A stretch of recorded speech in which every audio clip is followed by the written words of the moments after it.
Good morning, WJOB listeners. It is Wednesday, February 25th, 2026, and this is the Town of Dyer Show.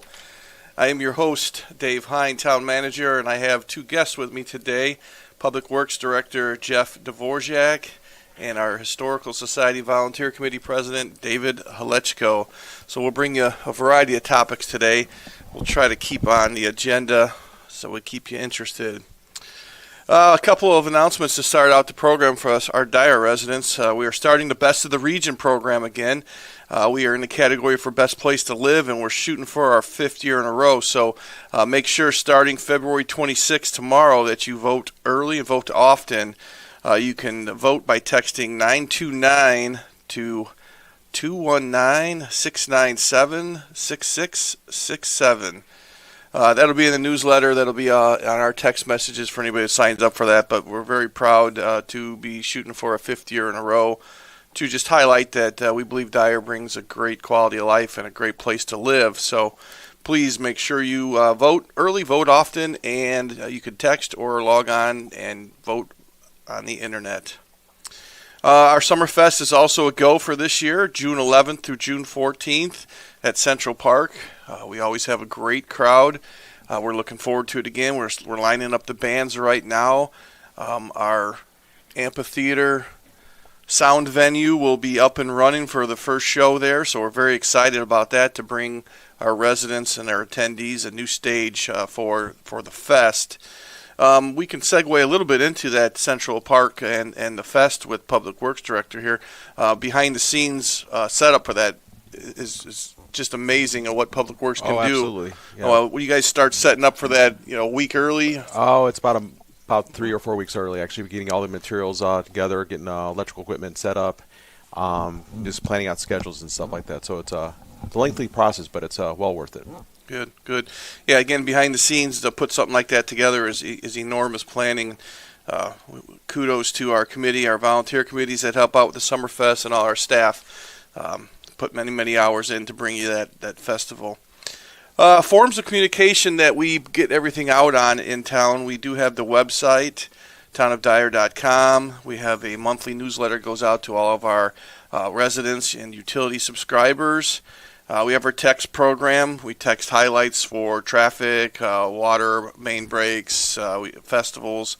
That's a great program to sign up on. We'd love to see more people get on that. So if you want to get on our text program, that you'll receive the flash text if something's going on or lane closures.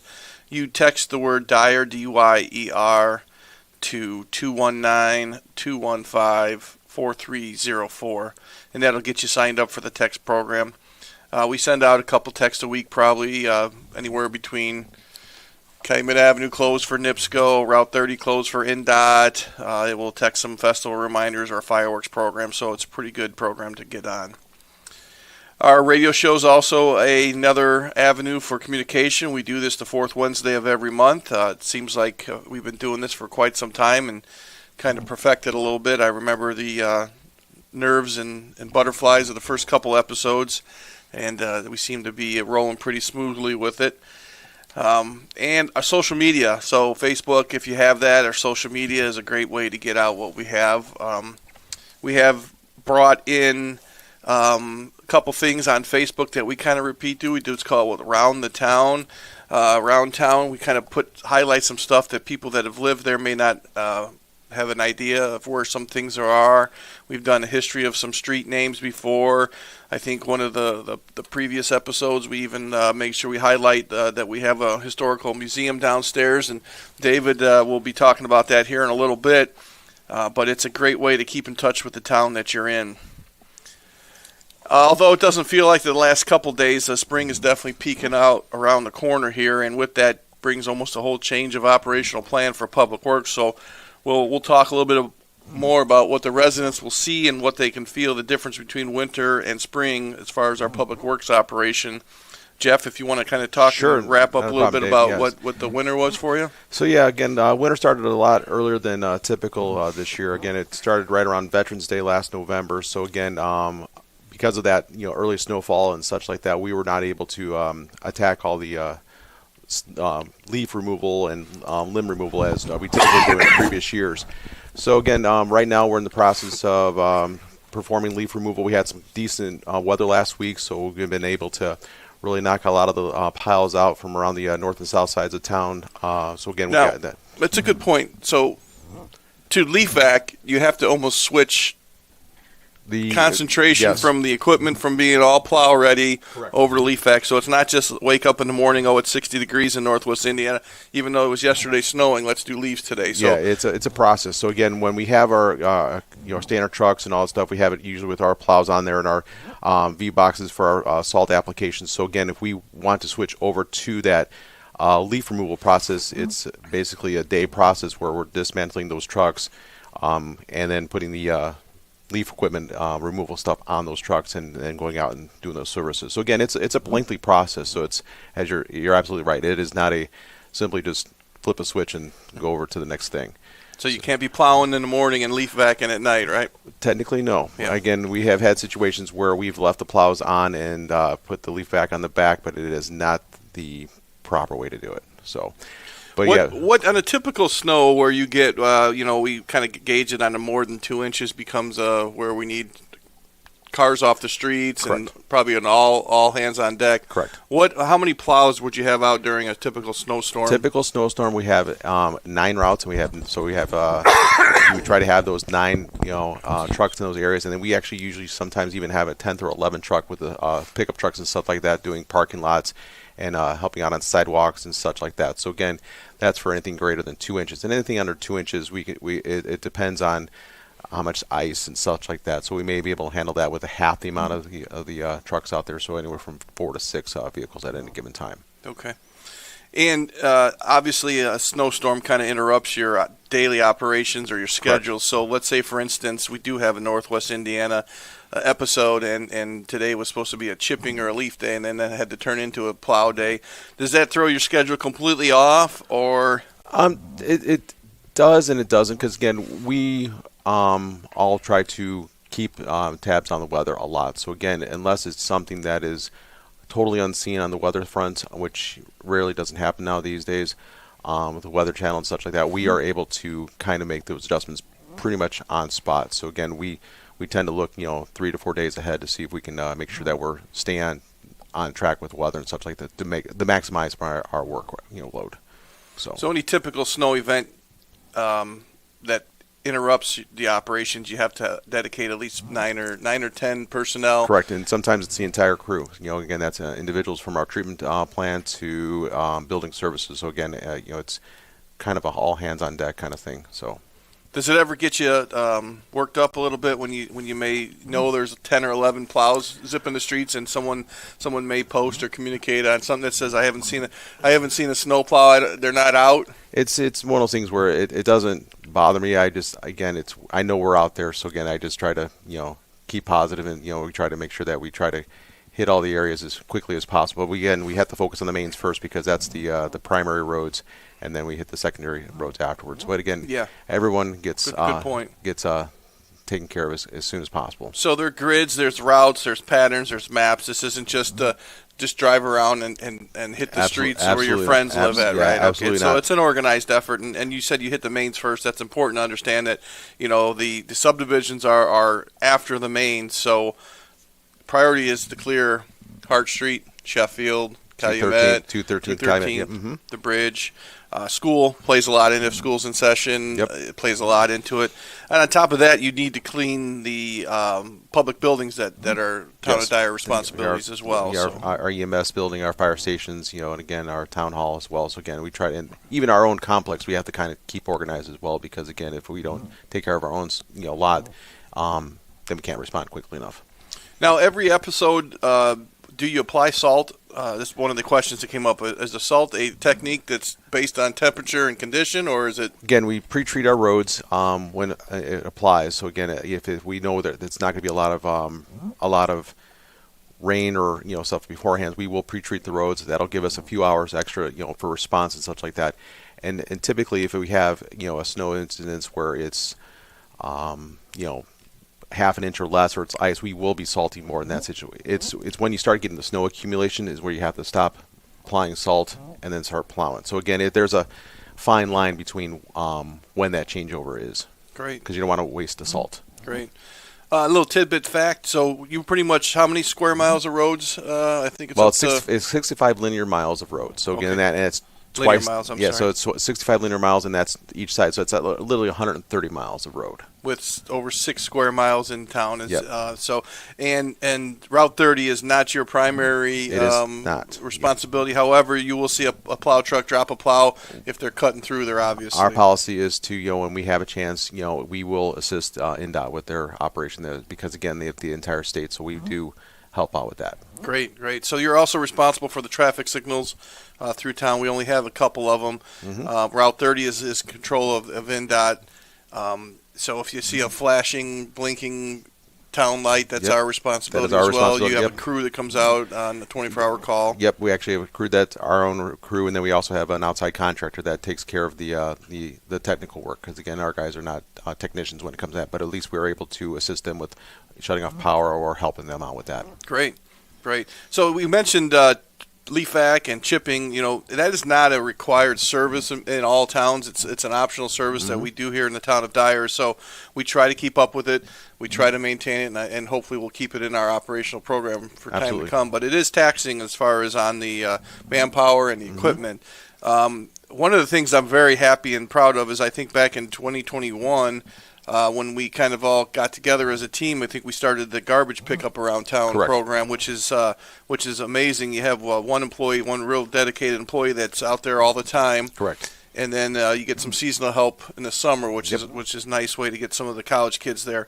But I definitely think that it has created an impact in our main thoroughfares with the garbage. Absolutely. There's probably not a day that goes by that I don't see that truck out there filling up the back Correct. of it. Yeah. Again, it's good program. Again, it also helps when we start having our landscaping and right-of-way mowing program. So again, so that way they're not having to stop their process of getting off those vehicles, or not vehicles, but a piece of equipment to pick up a piece of garbage and stuff like that. Sure. So it does help out in a lot of different factors, and it keeps the town clean. Well, what else will we see this coming spring with the nice weather? You're going to see some street sweeping? Yes, we're going to be, again, it won't be happening. Well, again, we have been street sweeping last week. So, again, right now it's a little bit cool for that. But we will be, we have a new street sweeper. So, we'll be street sweeping, the main thoroughfares, US 30, and all the mains and, side streets over the next, 6 weeks, weather permitting. So, again, we're trying to get a little bit of a jump start on spring cleanup because, again, with the winter last year and starting a little bit earlier, we want to try to get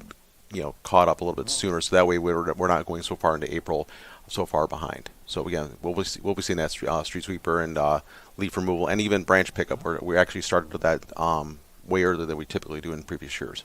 So as a resident, how should I put my leaves by the curb before you guys? Again, those leaves should be on the actual right of way, so not in the street, so that way they don't block the gutters and such like that. So, or not the gutters, but the streets, curbs and stuff like that. So again, we want them on the piled up nicely. Again, they should be trying to get them out during the weekend, so that way we have Monday morning we can come in and get all those piles first thing. So again, the branches, same thing on the right of ways, with the trunk side out in the part of the main tree to the back of the house. So branches, leaves in the right of way, simple enough between the sidewalk and curb if you have them. Correct. Mm-hmm. No more than 4 foot lengths for the Yes. branches. Yep.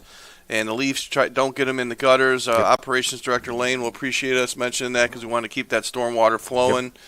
And you have a schedule online that says this is what the route is, Yep. barring any emergencies. Yeah, again, it's weather depending and emergencies, and typically we try to stay to that schedule. But again, if we are ahead, we will venture out to the other areas of town, so that way we're not always trying to Great.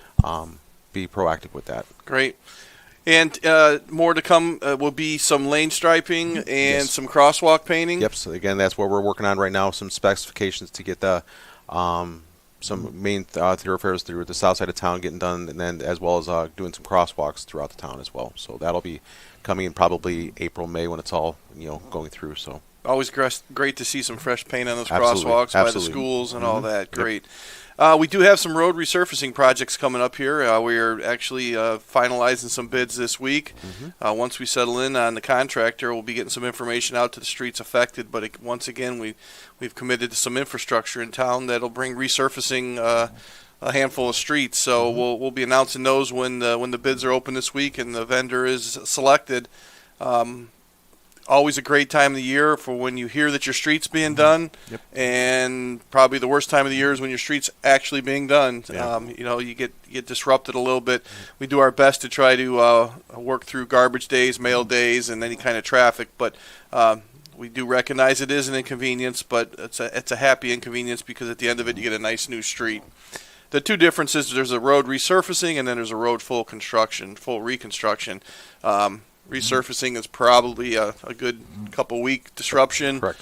A reconstruction is probably a good couple months at the minimum.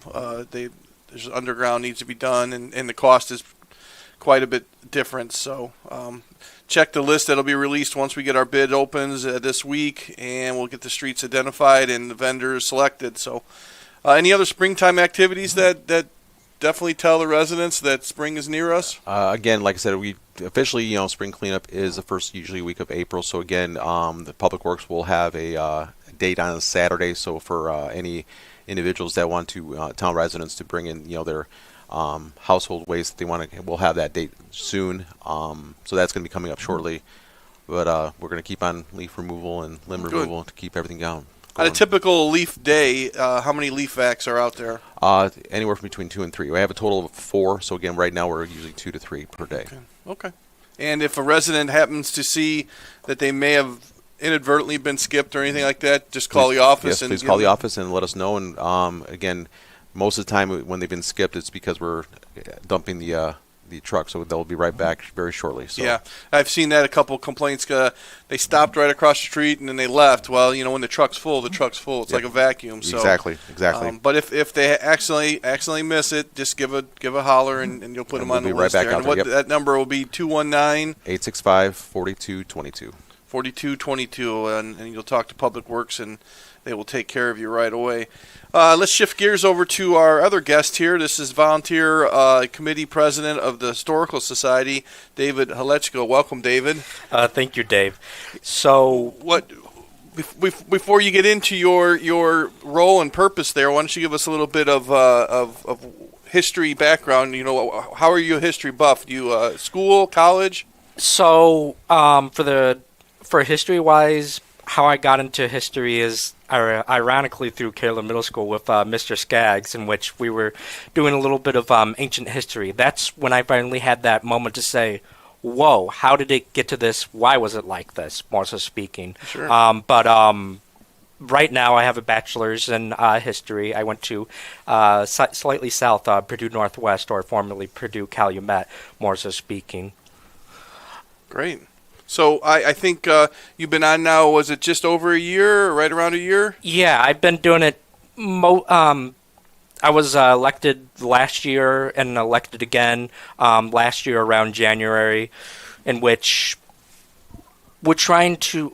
Last year, for the first half, was more so trying to organize each section of the Historical Society, figuring what is in the actual archives that we have in my office. Great. Yeah, no, great. Well, I think a lot of the listeners may not realize, and that's the kind of reason we're trying to get this out there, is that Dyer does host their own historical society. It's the Glen Eberly Museum in the town hall basement. And David came on to a already successful program with some hard work, Glen Eberly, Kathy Powers on there, and you kind of taken over. And I will say that the energy you bring is quite significant, and you're always excited to find a relic or some type of artifact that was undiscovered.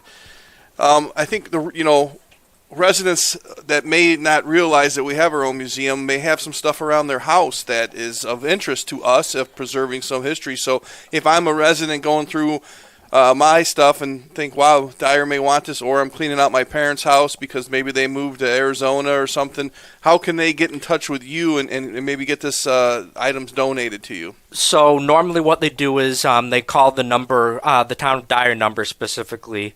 One of the lovely ladies then leave a note for me, and when I come in, say, later in the afternoon, they say, oh, David, this individual called and wanted to donate an object. And I was like, oh, sweet. I can do that easily. I'll go downstairs. I'll go to my phone, call them, leave them a message. I'll give them my phone for the downstairs, but also my cell phone, just so that they can then have two ways of contacting me, and they won't have to go through the town. Great. When they get to that period, when they get to that section and they come, I make sure that we have a written document saying, is this a loan, or is this actually going to be fully donated and it will be permanently in the Historical Society? Good. Yeah, great for identifying the fact that you can loan stuff on display if you're proud of it or want people to see it, but you're not necessarily giving away a family jewel there. So various items are on display, and you kind of rotate it a little bit, but right now you're focusing on basically cataloging and documenting a lot of this stuff.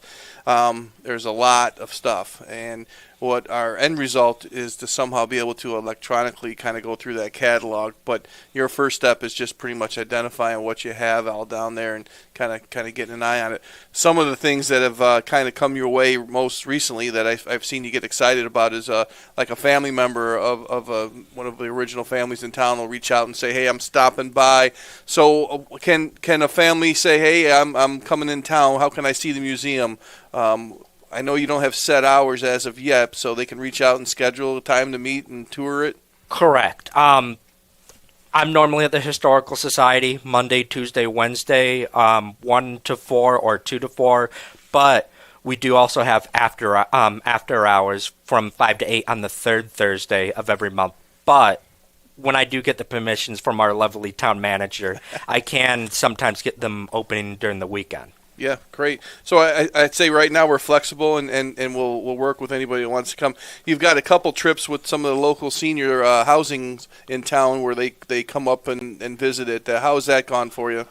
They've loved it, even if they're not, say, from this region. It's just allowing them to see what the town looked like, seeing artifacts of towns, especially at the Triangle Airport. Many of those individuals didn't understand that, whoa, just half a mile away from where Cedarhurst is currently is where there used to be an old airport. I remember when I was young, back at, say, in Lansing or Hammond, I remember seeing airplanes go over because there would be an airport right on over there. So as a whole, they've been loving it more in the sense because it allows them to just remember their childhood or their adulthood and just have a happy memory.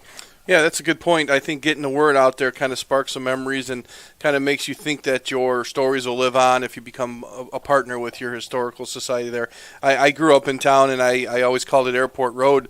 Had no idea until later in life that it was because there was a true airport there. I just thought it was because people drove fast and flew down that road. So, we always called it Airport Road for that reason. But, after you posted one of the articles with our communication analyst, Jessica, there about the Triangle Airport, didn't you have a family member bring in a trophy from one of the pilots there? Yes, one of the pilots who were friends with Mike Burson, they were part of a group of people who would do air races. One of the trophies that I have is a 1948 P-51 Mustang air race in Cleveland, Ohio. And as a whole, one of the daughters, who also used to fly, not in Airport Road but in Lansing, donated it recently a couple of months ago and decided, I think this will fit better because I'm getting older. I may not have time to keep it, and I may have to move out of my house because I'm just getting a lot more frailer. So as a whole, just having something like that, the item that they have will no longer be lost. And say they want to come to the museum and want to see that item, congratulations, they can still see it. And it's explain what it is a little bit, because I was expecting the typical old trophy, with a bowler on top, and it explain what it was. So around it is I would say it was decorated steel. It has the title. It has the title of the name of the race, but it comes with a tea set in which it would have a sugar. It has a sugar pot. It has one for tea, one for coffee, and all of this it has to be steel or stainless steel. And it's the thing of what we're probably going to have to do in the next couple of months is polish it, as one of the individuals said. Very unique item. So make sure you come out and see the Historical Society. You'll see a bunch of unique items. You'll meet David and his crew. One of his right-hand persons down there, and many people know him as the local historian, is Tom Clark. Tom and David and I are working on a project to bring a monument to Central Park to add to the Gold Star Memorial that'll list all the soldiers that were killed in action that had actually lived in Dyer. So we're working on that. Our very, very supportive town council has already approved the funds for that, and we're in the process. We have the piece of granite selected, and now we're going to try to get the pictures and verbiage finalized so we can get this to become a reality, and it will be a memorial to the Dyer residents that have been killed in action from various conflicts and wars. I'm looking very excited to getting that piece up for a memorial's sake, so we can have a place to go. And Tom Clark has been just so instrumental in bringing that historic value for the wars. Anybody who went to Lake Central knows Tom Clark. Anybody who's had any kind of talks recently knows who Tom Clark is. But he is speaking this Friday at the Safety Village. It's Friday the 27th from 11 to 1. He's going to be speaking about the Vietnam War, history of the Vietnam War, and the 1621 Indiana casualty. So there's still room if you want to come and see that. Anybody out there, you can register at safetyvillage.us. That's located in Cherville.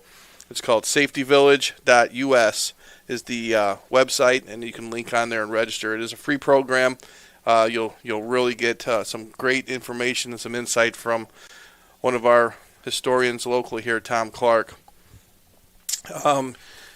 Other than that, we have our Public Works wrap-up and our Historical Society wrap-up here with David. I think we've covered all of our topics. What we look forward to in shows to come, we're going to have some major announcements for development coming in our next program. We'll probably have one of the other department heads on here. We're trying to rotate the department heads through the residents of Dyer so they can kind of get an idea of what happens behind the scenes. And we're looking forward to some major announcements out there on Central Park and Calumet Avenue. Right now, we do have the band shell / amphitheater going up there. That's the construction you'll see driving through there. You'll also see a couple other local projects going up. We have a Tsunami car wash right there next to Texas Roadhouse. We have some townhomes going there next to Cedarhurst. We've got the last bit of approval was taken care of for Panda Express, so any Panda Express lovers will have some of that option now on Route 30. We just saw Dunkin' Donuts open last month, and now Wingstop is open next to it. So spring is in the air, and you can tell by some of the construction trucks and excavators out there that we're really moving. And we'll wrap up the show with the train station. Little bit of information on here. We've gotten word from Nick D that the South Shore Line, is planned to be open by the end of March. So we'll get that date put up on our website. Definitely go to either our website and hit on their link. I think there's a Nick D 101 website link on our website. It'll take you right to theirs. It'll talk about ridership, schedules, fees, and when their actual opening day is. But they're looking by end of March. And again, you'll be able to take that train from Dyer to Chicago, about 6 stops in the morning that you don't have to change trains, and the same return in the evening. You don't have to change trains. During the day, you'll have to change in Hammond if you want to go anywhere, but on the rush hours in the morning and the afternoon, you will not have to change those trains. So it's going to be a nice, convenient way to get people that want to come from Chicago to come see the Historical Society. They can come out here and see David, and they could take the train. And who knows, if the Bears come to Northwest Indiana, our residents may be able to jump on the train and go up to Hammond to watch the Bears game. All right, that does it for us here. That is the Town of Dyer radio show on WJOB 1230. Thank you. We'll look forward to seeing you next month.